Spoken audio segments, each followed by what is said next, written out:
እንግዲህ ዛሬ ደግሞ ያው በርስዴ ላይ ነው ያሉት ማለት ነው። ሰላም ሰላም የመጤ ቤተሰብ ዩቱብ ተከታታይ በሙሉ ሰላማችሁ በዝት ይበልልኝ እያልኩኝ ይዤላችሁ የመጣሁት ትህትና ድራማ ክፍል 74 ነው። በ73 እንዳየነው የግሌ ወርቃ አስደንግጣችሁ ነበረ። ለካ እሷን ፕራንክ ነው የምታደርጋቸው። ደህና ነበረች ማለት ነው። ዛሬ ደግሞ ቀጣዩን ይዤላችሁ መጥቻለሁኝ። እንግዲህ ያው የግሌ ተነሳች፣ አስደነገጠቻቸው። ተነሳች፣ ወደ ቤትም ገቡ። ትህትናም በጣም ደስ ብሏታል፣ የራሷ ልደት ስለሆነ ማለት ነው። እና የግሌን ትቀጫለሽ ይሏታል። ምንድን ነው የምቀጣው እያለች ስትል ደስ ያለሽ ሳሚ ስትባል እንግዲህ ግጥም አርግታ ገልሞ ስመዋለች፣ በጣም ስለምትወደው ማለት ነው። ትህትናም እንግዲህ ኬኳን ቆረሰች። ኬኳን ከቆረሰች በኋላ አብርሽ ስጦታ ብሎ ያመጣላት የቤተሰቦቿ ቪዲዮ ነበረ። ሲመርቋት ምናምን እንደዛ አይነት ነገር ቪዲዮ አሳያት። በጣም ደስተኛ ነበረች። እሷም አብረሽን ሳመችው። እንግዲህ ለመጀመሪያ ቀን በጣም ደስ ብሏታል። ጥሩ አቢ በርስዴ ነበረ ያደረጉላት ማለት ነው። እንግዲህ ወንድሟ መሳይ 21 አመቷ ነበረ። 20 የሆነ ሻማ ገዝቶ መጣ። ማን ነው ሻማውን ይገዛልኝ? 21 አመት እኮ ነው ትላቸዋለች። ወይ ተሳስቼ እኮ 20 አመት መስሎኛል ብሎ ይላታል ማለት ነው። እንግዲህ መልካም ልደት ትህትና ብለናል እኛም ማለት ነው። አብረን እያከበርንላቸው ቤተሰብ ደስ የሚል ጊዜ ነበረ። ያው ሃፒ በርስዴ እያሏት ነው እንግዲህ ድዩ እንግዲህ መሳይ ትህትናዬ የኔ ቆንጆ የኔ ስጦታ አልደረሰልኝም ይላታል። በዛን ጊዜ ተንከሴስ እንግዲህ እችን ሙድ ለጋሽ ማሙድ እንግዲህ ብር ሰስቼና አትልም እንደማለት ነው መሰለኝ። ገልሙና የግል ቁጭ ብሎ ቀለበቷን ይጠብቃሉ። ሁለቱ እየተንሸኳሸኩ ማለት ነው። እሱ ግን ቀለበቱን አላደረገላትም። የቤተሰቦቿ ቪዲዮ ነበር የሚያሳያት። እሷን በቪዲዮ በጣም ደስተኛ ሆና ነበረ ቪዲዮን እያየች። መሳይ አየሃቸው እናትና አባቴን እያለች ትላለች ማለት ነው። አብርሽም ለቤተሰቦቿ ብር ሰጥቶ ነበር። ቤተሰቦቿን በጣም ተደስተዋል። መሳይም እንግዲህ ያው ለቤተሰቦቹ ስለሆኑ ምን ተሰማችሁ አብርሽ እያለ ይጠይቃቸዋል ማለት ነው። እነሱም በጣም ደስ ብሎቸዋል። በዛ ላይ ልጅ ደረሰችልኝ ብላ በጣም ነው የመረቀችው። ልጃችን ደርሳልናለች፣ ለችግራችን ጊዜ ትሆንልናለች ብለው እያለ ይነግራቸዋል ማለት ነው። ያው እሱ አይደለችም ግን አብርሽ ነው የሰጣቸው ብሩን። ግን ደግሞ ትህትና ነች የላከችው ብሎ ነው ብሩን የሰጣቸው ማለት ነው። የእሷን ልደት አስመልክቶ ያው ሊያስደስታት እንግዲህ በምን ላስደስታት ትህትናን እያለ ሁሌ ያሳቡንበታል። ትዝታ ማለት እዛ ቤት ውስጥ ጥቁር መንፈስ ናት በእውነት አሁን ማለት ነው። ቆማ እንግዲህ ትህትና እያሉ እያለቀሱ አልነበረም ወይ? እንዴት ነው ወደ ደስታ በደቂቃ የተቀየረው ብላ ብቻዋን ክፍል ውስጥ እንግዲህ ነገሩን ተያይዘዋለች። እንዳትወጣና እንዳያዩት መቆሟን እንዳያውቁ እንዳትቀመጥ መከራዋ ብቻዋን ትጮዋለች ማለት ነው። ትዝታ ትጮዋለች ይላሉ። ተንከሴስም ቅድምም ትጮዋለች ምን ሆናለች ብዬ እጅ ስጠይቃት ስልጋ አባረረችኝ። እንግዲህ እያለ ቅድምም አይቻታለሁኝ ምንም በቃ ደህና ነች እያለ ነው ማለት ነው። አብርሽም እባክህን ሂድና ይኸው ተንከሲስ ይለዋል ማለት ነው። ተንከሲስም ሂድልን ማለት ነው። አየር ይዤባችሁ ይለዋል ማለት ነው ለአብርሽ። ትህትናም ደግሞ በቃ እኔ ሂጅ ልያት ስትል አንቺማ ትጣላላችሁ አርፈሽ ተቀመጭ ብሎ ያስቀምጣታል ማለት ነው። አብርሽ እንግዲህ ትህትና ሳትሆን ትዝታ ክፍሉን ይዛ ቁጭ ብላለች። ከዛ አትወጣ እዛ ውስጥ ብቻዋን ትዘንጣለች። ሲመጡባት ሮጣ ትቀመጣለች። እንግዲህ ተንከሲስም እንደምንም ወጣላቸው ማለት ነው። ይሄ የፍቅር መቀስ ማለት ነው። ወጣ እንደምንም ወጣ። ትትናና አብርሽ ያወራሉ። አብርሽ እንደዛሬ አላስደሰትከኝም ትለዋለች ማለት ነው። የቤተሰቦቿ ነገር አስደስቷታል። አብርሽም ደግሞ ልመ ባስደስትሽ ደስ እየባለኝ ነበረ፣ ደስ ብሎሻል ወይ ብሎ እያላት እያወሩ ማለት ነው። እሱም ደግሞ እና የባለፈውን ነገር ምን አደረግሽ ይላታል። እሷም ደግሞ አብርሽ ዛሬ የደስታዬ ቀን ነው፣ እንደዚህ አይነት ጥያቄ ይጠየቃል ትለዋለች። እሺ በቃ አረብሽሽም ብሎ ይተዋል ማለት ነው። ጥያቄ እንጠያየቅ እስቲ ይላታል። ምን አይነት ጥያቄ ትለዋለች። እንግዲህ ትትና ዛሬ ደግሞ ሰው ሁሉ ጥያቄ ነው እንዴት ደስ የሚለው አለች ማለት ነው። ካፏ እንዳመለጠ እሱም ደግሞ ሌላ ማን ነው ያለሽ፣ እንጫወት ያለሽ ማን ነው ብሎ ስላት አይ በቃ ቶ ትለዋለች ማለት ነው። እሱም ደግሞ ንገሪ ምንም አይደለም ይላታል ማለት ነው። እሷም መድብል ነበረ ትለዋለች። ያንውን እንግዲህ አብርሽ የመድብል ነገር አይሆነውም፣ ፊቱ ተቀያየረ። በቃ መሻደል ትትና ደናደሪ ብሎ ስልኩን ይዞ ወደ መኝታ ክፍሉ ሄደ። እሷም አብርሽ ትለዋለች። እሱም መልስ አልሰጣትም። እንግዲህ እንዳለመደበት ደግሞ አኮረፈ ማለት ነው አብርሽ። ይሄ የቅናት መንፈስ ነው። አንዴ ሰው ያደርገዋል፣ አንዴ መንፈስ ያደርገዋል። አብርሽን ተቸግረናል ወዴት እንደምንይዘው ማለት ነው። ትዝታ ደግሞ በክፍሏ ውስጥ ጎርዶድ ጎርዶድ እያለች እንግዲህ እንደ አመሏ በጠዋት ተነስታ ማለት ነው አብርሽ ስረማመደ ሰማችና አሮጣ ተቀመጠች። እሱን በር ከፈተ ገባ። ቢኒ ምኔን ነው የሚያመኝ ብሎሻል ብሎ ይጠይቃታል ጓደኛው ማለት ነው። እሷም ደግሞ እኔ አላቅም ትሏለች። እንዴት አታቂም? አላቅም አመመኛለኝ እንጂ ምኑን እንደ አመመው አላቅም ትሏለች። አብርሽ በዛን ጊዜ አንቺ ተንኮለኛ ብሎ አንቆ ይይዛታል ማለት ነው። አብርሽ እንግዲህ አንቋ ይዟት ማለት ነው። ለምንድን ነው የማትናገሪው? ለምንድን ነው ያልተናገርሽው ብሎ ይላታል ማለት ነው። እንግዲህ እንደምንም ልቀቀኝ ብላ ለቋት፣ ካሁን በኋላ ብቻ ነግሬሻለሁ፣ ስጣር ብቻ ነው የምገላግልሽ አላት። እንግዲህ እሱ ወጥቶ ሄደ።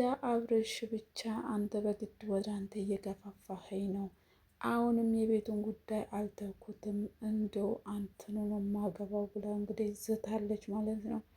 እኔ እኮ ዝም ብላ ነው እሷ የምትጨናነቀው፣ ሽማግሌ አልከኝም እንዴ? እኔ ራሱ ነግርላት ነበር ያለውን ነገር ሁሉ ማለት ነው። እሷ ግን አልገባትም።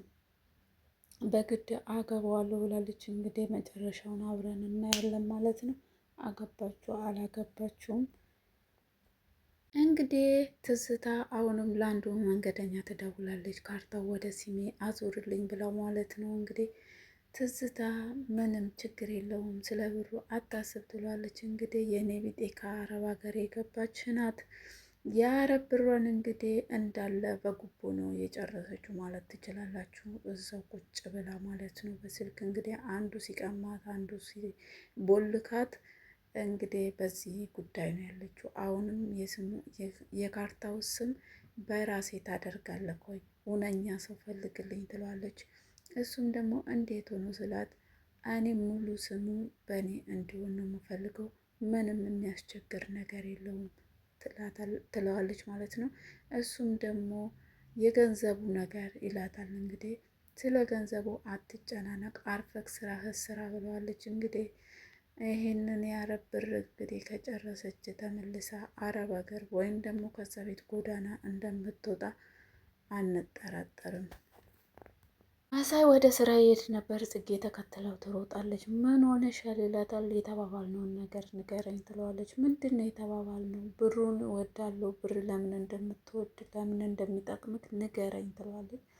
እሱም ደግሞ አንቺም እኮ ወንዶችን ትጠያለሽ፣ ለምን እንደምትጠይ ንገርኝ ይላታል ማለት ነው። እሷ ነግሬሃለሁ ትለዋለች። እስቲ ለወሬ ሟች ነኝ በይና ማይ ይላታል። ግጥም አርግታ ለወሬ ሟች ነኝ ንገረኝ አለችው። እንግዲህ እኔ ወደ ስራ መሄዴ ነው፣ እኔ የታክሲ ሰልፍ እዚህ ጋር ደርሷል፣ አሁን መሄዴ ነው። ጽጌ ስመጣ እንግዲህ ያው በብር ነው የምነግርሽ ብሏታል። ብር ከፍላው ነው ወሬውን የምሰማው ማለት ነው ለመሳይ። ቤዴ ከመሳይ ወሬ የፈለጋችሁ ብራችሁን አዘጋጁ። እንግዲህ አብሬሽ ኩሽና ሄዶ ማለት ነው ለግሌ ስለ ጓደኛው ያወራል። ስለ ጓደኛው እያወራላት ትትና ማለት ነው። ትትና ከውጭ ሄሎ መድብል ሄሎ ምነው ዝም አልክ እያለች ትመጣለች። አብሬሽ እየወየ እንግዲህ ቅናቱ ቅናት ነው፣ ድብና ለማለት ነው ድብን። ከዛን ተናደደ። ምን ማለት ነው በቃ ዝም አለች። እሷ ደንግጣ ማለት ነው ዝም አለች። እንደምንም ተቆጣ። የሆነ ነገር አለና ማለት ነው ሄደ። ሲሄድ በር ላይ እንደደረሰ አንቺም ከአንዷ አትሆኝም ምን ይሻልሻል ብላ የግሌ ትቆጣታለች። እሱማ በቃ አንቺ ተወዳጅ ነሽ ምናምን ብሎ ሄደ። የግሌ ስትቆጣት እኔ እኮ ለአብርሽ ነግሬዋለሁ እንደማይሆን ለመድበልም ነግሬዋለሁኝ እንደማይሆን ትለዋለች ማለት ነው ትላታለች። ስትላት ተመልሶ መጣና መድብልማ አዎ አፍታም ነው ከኔ ይበልጣል፣ እውነትሽን ነው፣ በምንም አንገናኝም፣ ነገር ግን እውነተኛ ፍቅር እኔ ጋ ነው ያለው ይላታል ማለት ነው። እስቲ እኔ የማይገባኝ ነገር ብር ያለው ሰው ፍቅር አያውቅም እንዴ እናንትዬ? ወይንስ ደሃ ደሃ ብቻ ነው ፍቅር የሚያውቀው? አንዳንዴ እኔ እኮ ከልቤ ወድሻለሁ ፍቅር አለ አይደል? በቃ ያሌላቸው ሰዎች ማለት ነው። እኔ እውነተኛ ፍቅር አለኝ፣ በድራማም ይታያል፣ በእውንም ይታያል። ይሄ ነገር አፍታም ፍቅር አያውቁም እንዴ? እስቲ ኮመንት ላይ ዱቅ ዱቅ አድርጉ፣ ለሁላችንም መማሪያ ይሆናል ማለት ነው ብሎ ይላታል ማለት ነው። እሷም እንግዲህ ጽጌ ተከትላ ትመጣለች ከውጭ። አብርሽ ምን ሆነክ ነው ትለዋለች። ይህ ወደዛ አንቺም እያሆነሽ ብሎ እንግዲህ አመናጨቃት ሄደ። የግሌ እንግዲህ ትትናን የኔ እናት ዝም በይ ሁሉም እየተነሳ አንቺ ላይ ይጮሃል ብላ እንግዲህ ጥፍ አደረገቻት። ኧረ ጉድ በሉ ጉድ በሉ ጉድ በሉ። ተንከሲት ሰምቷት ነበረ። ትዝታ ስለ ካርታ ስታወራ መታ ሳሎን ቁጭ ብላ ነበረ። ከዛም ተንከሲት ይመጣል። እሺ ትዝታ ይላታል ማለት ነው። መፈለግ ሂድና ውጣ አለችውን። ያው እንደ ጸባዋ እያመናጨቀችው ማለት ነው። ስለ ካርታ የምታወሪው ምንድን ነው? እሱ ስለ ካርታ የምታወሪው እያለ በዚህ መሀል የእሷ ስልክ ይጠራል ማለት ነው። እንግዲህ ትዝታ በእግሯ እንደማትራመድ ነው ቤተሰብ የሚያውቀው ብያችኋለሁ። ከዛ ጋር እንዴት ትነሳ? ስልኳ ቻርጅ ላይ ነበረ። ተንከሲስ ሄዶ ስልኩን እኔ አነሳለኝ መቼም እንግዲህ ተነስተሽ አትቀሚኝም ይላታል። ተንከሲስ እገለሃለሁ እያለችው ማለት ነው። ስልኩን በደግ አርግቶ ያነሳል። እንግዲህ ሰውየው 300,000 አዘጋጂ፣ እንግዲህ የካርታውንም ፎቶ ላኪ፣ ለብዙ ሰው ስለሚከፈል ብሩ በጣም ትንሽ ነው ይላታል። ተንከሲስ ይሄንን ሁሉ ምስጢር ይሰማል ማለት ነው። ወይኔ እያለች ሰው ቁጭ ብላ እንዳትነሳ ግራ መሄዷን ትጋለጣለች። እንግዲህ እዛ ቁጭ ብላ ተንከሲስ የትዝታን ምስጢር ሙሉ በሙሉ ሰማ ማለት ነው። አሁን 300,000 ብር ነው የተጠየቀችው። አሁንም አይቀየርም እርግጠኛ ነኝ። እንግዲህ ተንከሲስ ሄሎ ሄሎ ምነው ዝም አልሽ አዋሪኝ ይላታል። በስልክ ውስጥ ነው ማለት ነው። ተንከሲስ ደግሞ መልስ ስጪው ይላታል። በዛን ጊዜ ቢኒ ተሳስተሃል፣ እኔ አደለውኝም ማናት ስለምን ካርታ ነው ትለዋለች ማለት ነው ለልጁ። እሱም ደግሞ ነገሩ ገባውና ገባኝ፣ ሌላ ትዝታ መስላኝ ነው የደወልኩት ይቅርታ ብሎ ስልኩን ይዘጋል ማለት ነው። እንግዲህ ሰዎቹ በሩቁ ተግባቡ። ተንከሲስም ቆሞ እንግዲህ ይከራከራታል። ቢኒ ካርታ ቀያሪ ነው የሚለው ስሙ ራሱ አያያዙ ማን ነው እሱ ብሎ እንግዲህ አፍጥጧል። ይሄ ነገር አብርሽ ጋር ከደረሰ የትዝታ እዛ ቤት መኖር እንግዲህ ወደ ጎዳና ባይ ባይ ትባላለች ማለት ነው። መቼም ይሄንን ሁሉ ሰርታ የምትኖር አይመስለኝም። አንደኛ የምትኖርበት ቤት የአብርሽ አይደለም፣ የአብርሽ ጓደኛ ነው። ካርታው በአብርሽ ስም ቢኖርም ቤቱ ግን የአብርሽ አይደለም። ይህ ነገር ከባድ የሚሆንባት ይመስለኛል። እንግዲህ ስልክሽን አልሰጥሽም ስልክሽን ይዤ ነው የምወጣው ብሎ ስል ማለት ነው። ተንከሲስ ትዝታ ምን ብታረቅ ቆንጆ ነው። ቲሸርቷ ውልቅ አደረገችው እና ኡኡ ሊደፍረኝ ነው ብላ ጮኸች ማለት ነው። ቲሸርቱን እሱ ላይ ነው የወረወረችው። ከዛን ገልሙ እየሮጠ መጣ። ምን እያረክ ነው ስለው ማለት ነው። እሱም ሊደፍረኝ ነው አለችው። ስልክ ለአብርሽ ልደውል ነበር ስልክ ወሰደብኝ፣ ይኸው እዚህ ጋር ሊደፍረኝ ብላ ቲሸርቷን አውልቃ ነበረ። እንግዲህ እንደዛ አድርጋ ገልሙም ደግሞ እውነት መሰለው አንተ ብሎ ተቆጥቶት እሱን ይዞ ወጣ። እንግዲህ ማለት ነው በጣም ባለጌ ናት ሲጀመር። እግሯ ይሰራል። አዎ እግሬ በጣም ይሰራል ትላለች፣ ደግሞ እግሯ ይሰራል። እና የዛሬው ድራማ በዚህ አበቃ። ደግሞ ቀጣይ 45ን 75ን ይዤላችሁ እስከምንገናኝ ሰላም ቆዩልኝ፣ ቸር ቆዩልኝ። ሰብስክራይብ፣ ላይክ፣ ኮመንት እያደረጋችሁ አበረታ